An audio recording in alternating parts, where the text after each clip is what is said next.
ಶ್ರೀಕಾಂತ್ ಇದ್ದವರು ಅಲಿಯಾಸ್ ಶ್ರೀಕಂಠ ಯಾಕಾದ್ರಿ? ಏನ್ ನಿಮ್ ಹಿನ್ನೆಲೆ ಏನು?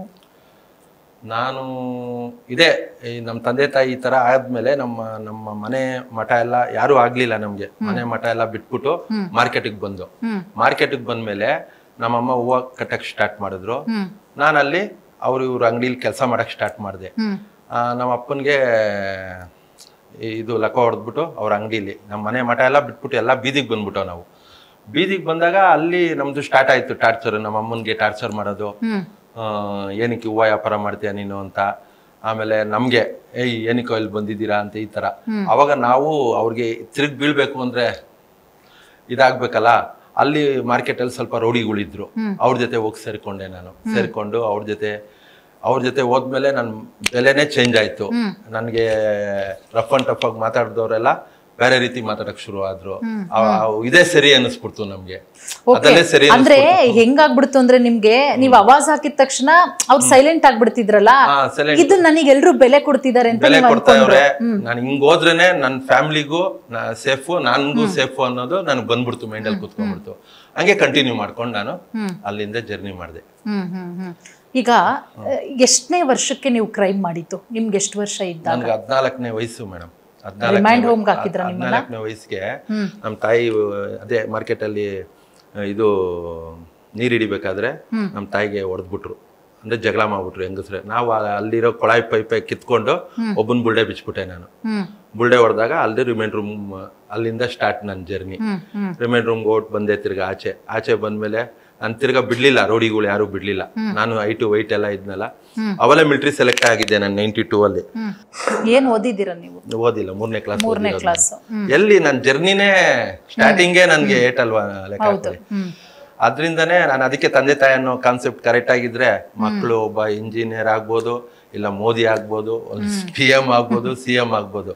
ಆದ್ರೆ ತಂದೆ ತಾಯಿ ಸರಿ ಇಲ್ಲ ಅಂದ್ರೆ ಕಳ್ಳ ಆಗ್ಬೋದು, ಇಲ್ಲ ಡಕಾಯಿತೀಸ್ ಆಗ್ಬೋದು, ಇಲ್ಲ ರೌಡಿ ಆಗ್ಬೋದು. ಇಷ್ಟೇ ದಾರಿ ಇರೋದು. ಯಾಕಂದ್ರೆ ಅವ್ನಿಗೆ ಇನ್ ಯಾವ ದಾರಿ ಇರಲ್ಲ. ಅವ್ನಿಗೆ ಅರ್ಥ ಮಾಡ್ಕೊಳ್ಳಿ, ಅವ್ನಿಗೆ ಅಡ್ವೈಸ್ ಮಾಡೋರು, ಅವ್ನ್ ರೂಟ್ ಮ್ಯಾಪ್ ಮಾಡ್ಕೊಡೋರು ಯಾರು ಇರಲ್ಲ. ಅವ್ನ್ ಕೆಟ್ಟವನು ಅಂದ್ರೆ ಕೆಟ್ಟವನಾಗೆ ನೋಡ್ತಾ ಇರ್ತಾರೆ ಸಮಾಜ.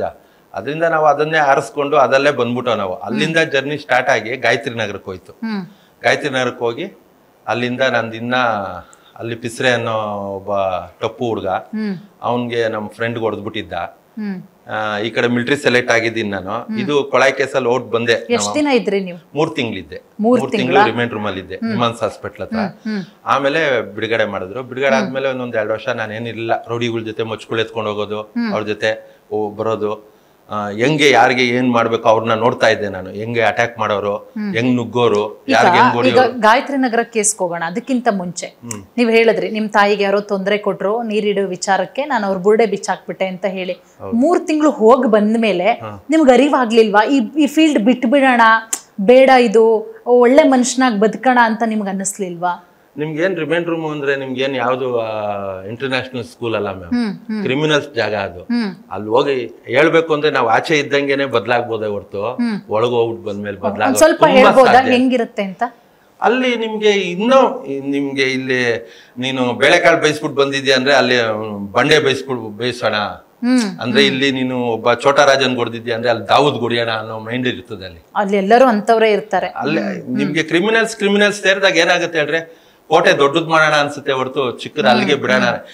ಇನ್ನ ಒಳಗ್ ಹೋಗ್ದಿರ ಮುಂಚೆನೆ ಆಚೆ ಇದ್ದಂಗೆನೆ ಬದಲಾಗ್ಬಿಡ್ಬೋದು ಮನುಷ್ಯ. ಓಪನ್ ಆಗಿ ಹೇಳ್ತೀನಿ ನೋಡಿ. ಇವಾಗ ದರ್ಶನ್ ಅವನು ಒಳಗಡೆ ಹೋಗ್ಬಿಟ್ಟು ಬಂದಿದ್ರೆ ಓಪನ್ ಆಗಿ ಹೇಳ್ತೀನಿ, ಈ ತಪ್ಪು ಮಾಡ್ತಾ ಇರ್ಲಿಲ್ಲ. ಅವನು 100% ಮಾಡ್ತಾ ಇರ್ಲಿಲ್ಲ. ಕರ್ಸಿ ಒಂದ್ 4 ಜನಕ್ಕೆ ಕರ್ಸ್ಬಿಟ್ಟಿಲ್ಲ, ಡಿಪಾರ್ಟ್ಮೆಂಟ್ಗೆ ಫೋನ್ ಮಾಡಿ ನೋಡಿ ನಮ್ಮ ಹೆಂಡತಿಗೆಲ್ಲ ಹಿಂಗ್ ಮಾಡವನೆ ಅಂತ ಹೇಳ್ಬಿಟ್ಟಿರೋನು. ಅವ್ನು ಹೋಗಿಲ್ಲ, ಅದಕ್ಕೆ ಹೊಡೆದ್ಬಿಟ್ಟ. ಈ ಕ್ರಿಮಿನಲ್ ಕೇಸ್ ಮಾಡಿರೋ ಅನುಭವ ಇತ್ತು ಅಂದ್ರೆ ಯಾರು ಮಾಡಕ್ ಹೋಗಲ್ಲ. ಅರ್ಥ ಆಯ್ತಾ? ಹಂಗೆ ನಾವು ಇಲ್ಲಿ ಮಾಡ್ಬಿಟ್ಟು ಆಚೆ ತಿದ್ಬೋದಾಯ್ತು ನಮ್ಮನ್ನ. ಯಾವಾಗ ರಿಮೈಂಡ್ ರೂಮ್ಗೆ ಹಾಕಿದ್ರು ನಮ್ಮನ್ನ, ಇನ್ನ ದೊಡ್ಡವರಾದ ಹಿಂಗ ಇಷ್ಟೇನಾ ನಾವು ನಮ್ಗೆ ಆದಂತ ಒಂದ್ ಭಯ ಇರ್ತದೆ. ಜೈಲು ರಿಮೈಂಡ್ ರೂಮ್ ಅಂದ್ರೆ ಭಯ ಅನ್ನೋದು ಇದ್ದೇ ಇರ್ತದೆ ನಮ್ಗೂನು. ಒಳಗೋದ್ಮೇಲೆ ಇಷ್ಟೇನಾ, ಇನ್ನ ಹತ್ತು ಮಾಡ್ಬಿಟ್ಟು ಬರೋಣ ಬಿಡು ಅಂದ್ಬಿಟ್ಟು ಆ ರೀತಿ ಬದಲಾವಣೆ ಆದ. ಓಕೆ, ನೀವೀಗ ರಿಮೈಂಡ್ ರೂಮ್ ಇಂದ 3 ತಿಂಗಳಾದ್ಮೇಲೆ ಹೊರಗಡೆ ಬಂದೆ. ಆವಾಗ ನಿಮ್ಗೆ 14 ವರ್ಷ ಆಯ್ತು. ನೆಕ್ಸ್ಟ್ ಅದಾದ್ಮೇಲೆ ಯಾವ ಕೇಸಲ್ಲಿ ಫಿಟ್ ಆದ್ರಿ? ಹೆಂಗದು? ಯಾವ ಕೇಸಲ್ಲಿ ಫಿಟ್ ಆಗ್ಲಿಲ್ಲ. ಹೆಂಗೆ ರೌಡಿಗಳ ಜೊತೆ ಓಡಾಡ್ಕೊಂಡಿದ್ದೆ. 21 ವಯಸ್ಸಿಗೆ ನಾನು ಗಾಯತ್ರಿ ನಗರದಲ್ಲಿ ಕೇಸ್ ಮಾಡಿದೆ. ಪಿಸ್ರೆ ಅನ್ನೋನ್ಗೆ ಟಪ್ಪು ಹುಡುಗನಿಗೆ. ಅಲ್ಲಿ ತನಕ ಬೇಜನ್ ಕೇಸ್ ಮಾಡಿದೀವಿ, ಅದೆಲ್ಲ ಕಂಪ್ಲೇಂಟ್ ಆಗಿಲ್ಲ ಬಿಡಿ. ತಮಿಳ್ನಾಡಿಗೆಲ್ಲ ಔಟ್ ಬಂದ್ ಕೇಸ್ ಮಾಡಿದೀವಿ, ಆಂಧ್ರಲ್ಲಿ ಮಾಡಿದೀವಿ, ಇಲ್ಲಿ ನಮ್ ಬೆಂಗಳೂರು ಸುತ್ತಮುತ್ತ ಎಲ್ಲ ಮಾಡಿದೀವಿ. ಆತರ ಎಲ್ಲ ರೋಡಿಗಳ ಜೊತೆ ಇದ್ದಿದ್ದು. ಅವಾಗ ನಂದೇ ಅನ್ನೋದೊಂದು ಕೇಸು FIR ಆಯ್ತು ಅನ್ನೋದಕ್ಕೆ ಒಂದು ರೋಡಿ ಶೀಟ್ನು ಓಪನ್ ಆಯ್ತು ಅವತ್ತೇ. ಎಲ್ಲಾನು ಆ ಕಾರಣನೇ ಪಿಸ್ರೆಯಿಂದ ಸ್ಟಾರ್ಟ್ ಆಯ್ತು. ಪಿಸ್ರೆ ಮರ್ಡರ? ಇಲ್ಲ, 307. 307 ಹೆಂಗೆ ಅದು? ಹೆಂಗೆ? ನಮ್ ಹುಡುಗನ್ಗೆ ಹೊಡೆದ್ಬಿಟ್ಟಿದ್ದ, ನಮ್ ಜುಟ್ಟಿ ಮಂಜ ಅಂತಿದ್ದ. ಅವನ್ಗೆ ಚುಚ್ಬಿಟ್ಟಿದ್ರು ಹೊಟ್ಟೆಗೆ ಬಂದು. ಇವರೆಲ್ಲ ಗ್ಯಾಂಗ್ ಸೇರ್ಕೊಂಡ್ಬಂದು. ಯಾರ್ ಗ್ಯಾಂಗ್? ಟಪ್ಪು ಗ್ಯಾಂಗು, ಪಿಸ್ರೆ, ಆಲ್ಬುಡ್ಡ ಅಂತ ಇವರೆಲ್ಲ ಒಂದ್ ಗ್ಯಾಂಗ್ ಇದೆ.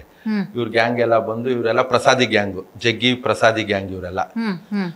ಈ ಗ್ಯಾಂಗ್ ಬಂದು ನಮ್ಮ ಹುಡುಗನ್ಗೆ ಹೊಡೆದಾಗ ನಾನು ಗ್ಯಾಂಗ್ ಮೆಂಬರ್ ಯಾರು ಅಂದ್ರೆ ಹೆಡ್ ಈಗ ಒಂದು ಗ್ಯಾಂಗಿಗೆ ಒಬ್ರು ಹೆಡ್ ಅಂತ ಇರುತ್ತಲ್ಲ. ಇಲ್ಲಿ ಹೆಂಗಾಗಿತ್ತು ಅಂದ್ರೆ ಮ್ಯಾಮ್, ನಾನು ಮಾರ್ಕೆಟ್ ಅಲ್ಲಿ ಇರ್ಬೇಕಾದ್ರೆ ಅಂತ ಗ್ಯಾಂಗ್ ನಮ್ ಲೀಡರ್ ಇರ್ಲಿಲ್ಲ. ಅಲ್ಲೆಲ್ಲ ಕೆಟ್ಟವರೇ ಬರ್ತಾ ಇದ್ರು. ರೋಡಿಗಳು ಬರೋರು, ಅಲ್ಲಿ ಸ್ಪೀಟ್ ಆಡಕ್ ಬರೋರು, ಒಂದು ಅಫ್ಟಾನಿಂಗ್ ಅಂತ ಬರೋರು, ಹೋಗ್ಬಿಡೋರು. ಇವ್ರನ್ನ ನೋಡಿ ನಾವು ಕಲ್ತ್ಕೊಂಡಿದ್ದು. ಓ, ಇವ್ರು ಅಫ್ಟಾನಿಂಗ್ ಆ ಏರಿಯಾದಿಂದ ಇಲ್ಲಿಗೆ ಬಂದವ್ರೆ ಅನ್ಬಿಟ್ಟು ನಾವಿನ್ನ ಎಲ್ಲ ಜುಟ್ಟುಗಳು ಅವಾಗ ನೋಡ್ಕೊಂಡು ಇವ್ರನ್ನೆಲ್ಲ ಕಲ್ತಿ ಗಾಯತ್ರಿ ನಗರಕ್ಕೆ ಎಂಟ್ರಿ ಆದ್ಮೇಲೆ ನಮ್ದೇ ಆದಂತ ಒಂದು ಬ್ಯಾಚ್ ಇತ್ತು. ಗಾಯತ್ರಿ ನಗರ ಕೇಸ್ ಮಾಡಿ ಒಳಗಡೆ ಹೋದ್ಮೇಲೆ ತಮ್ಮಯ್ಯ, ಮಚ್ಚ ಅನ್ನೋ ಒಂದು ನಮ್ ಗಾಡ್ ಫಾದರ್ಗಳು ಸಿಕ್ಕಿದ್ ನಮ್ಗೆ.